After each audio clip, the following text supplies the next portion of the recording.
Since the publication of The God Delusion, one of the things that Richard Dawkins must have been asked about as much as anything must be about morality. Where did human beings evolve their sense of morality from? And where do us as individuals get our morality from, our own personal morality?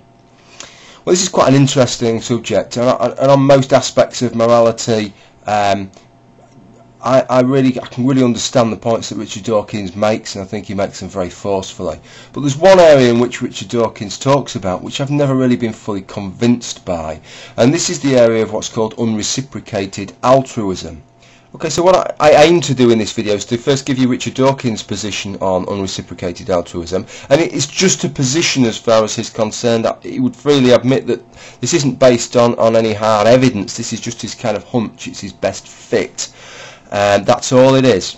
I'm going to give you his position, make a few comments on it, give you my position, make a few comments on it, and then, you know, see what you think to them both, basically. And if you'd like to make a comment back, then that would be absolutely fantastic. So before I describe Richard Dawkins' position, I think it's important to make sure that we're all clear on kin altruism. Richard Dawkins has a gene-centred view on evolution, which makes total sense to me.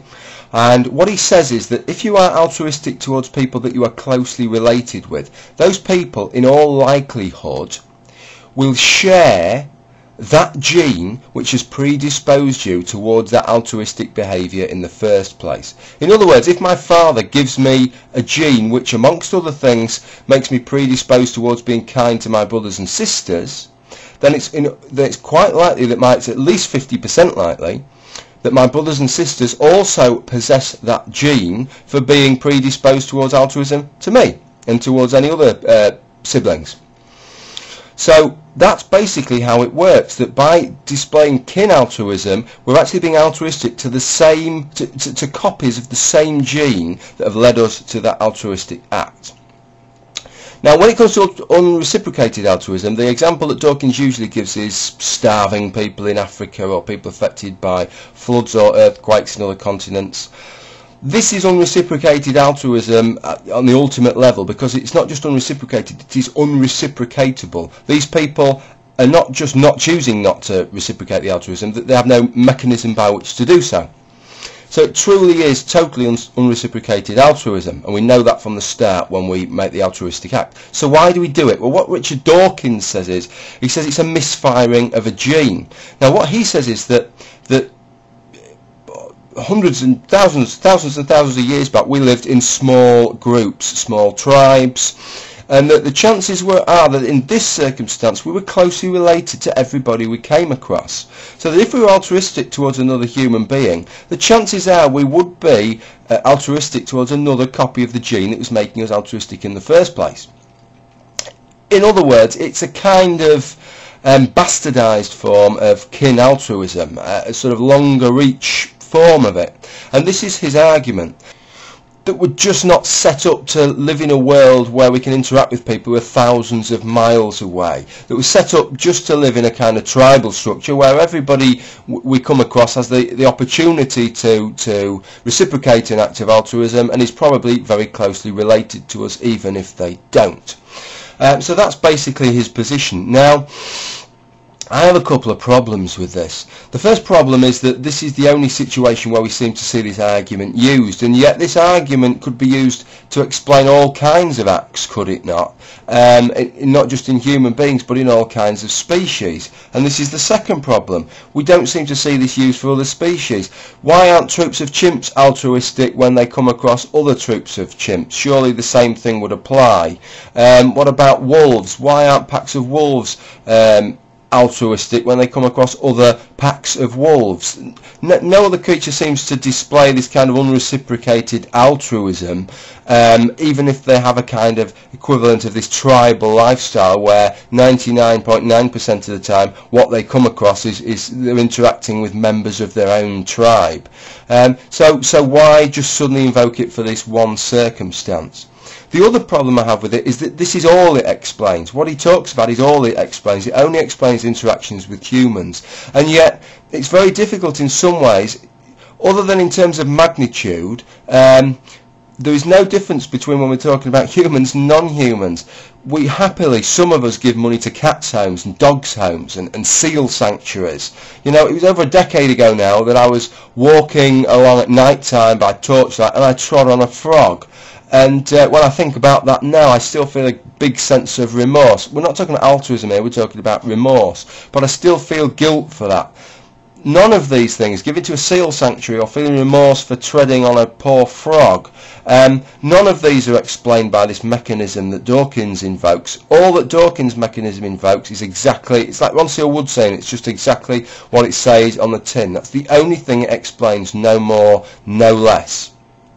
Let me give you my model now and compare and contrast that.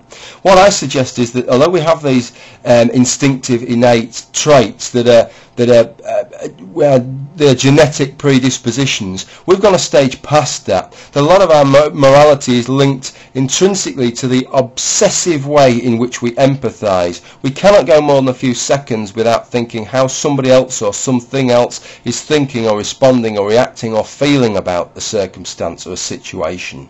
Now, what happens in my view is that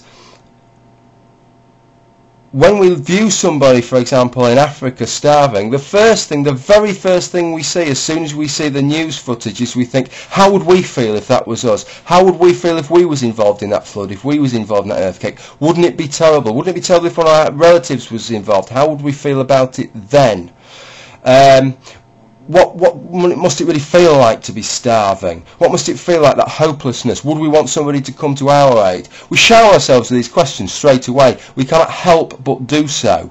That's what we do. And what I'm suggesting to you is that our empathetic response, while it's been evolutionarily selected by natural selection, that natural selection can only select empathy en bloc. Natural selection can make us more empathetic or less empathetic. Now, as it happens, most solutions that empathy comes up with actually fully agree with the pre-existing innate morality, the pre-existing genetic predispositions not to mindlessly kill people, mindlessly rape people, to have the kind of social interactions that we tend to do anyway, and so that empathy actually amplifies that, and it works in concordance with that, and so empathy has become very successful, and we have become obsessively empathetic. But empathy can only be selected en bloc. Natural selection cannot work on every single solution to empathy any more than natural selection can define what my eyes are actually able to see. It can only define how well my eyes can see. So my solution to this unreciprocated altruism is that if it's a misfiring of anything, it's a misfiring of our sense of empathy. We've evolved through good reasons of natural selection to become more and more empathetic, because that is in our interests, it's in our selfish interests, it's in the interests of the genes that have made us more empathetic. But it's a scattergun approach. We can't pick and choose very well when to be empathetic and when not to be. So when we see somebody starving in Africa, we can't help but be empathetic towards them.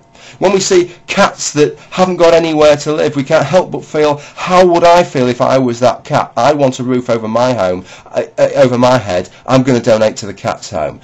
When we see seal sanctuaries, when I tread on a frog, you know, I can't help but feel, how would I feel if I was that frog and I'd been trodden on and I was laid there with my spine crushed on the ground?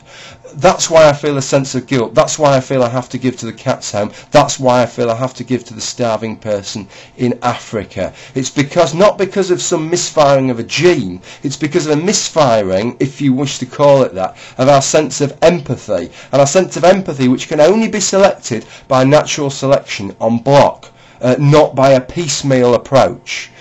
That's my position. Contrast that with Richard Dawkins' position. You can see what my position answers, what Richard Dawkins' position answers. Which makes the most sense to you? Well, only you can decide. But thank you for taking time to listen to what I've got to say and listening to me expand on my arguments a little bit. And if you've anything to say, please leave a comment on the video, make a response, or whatever. Bye-bye.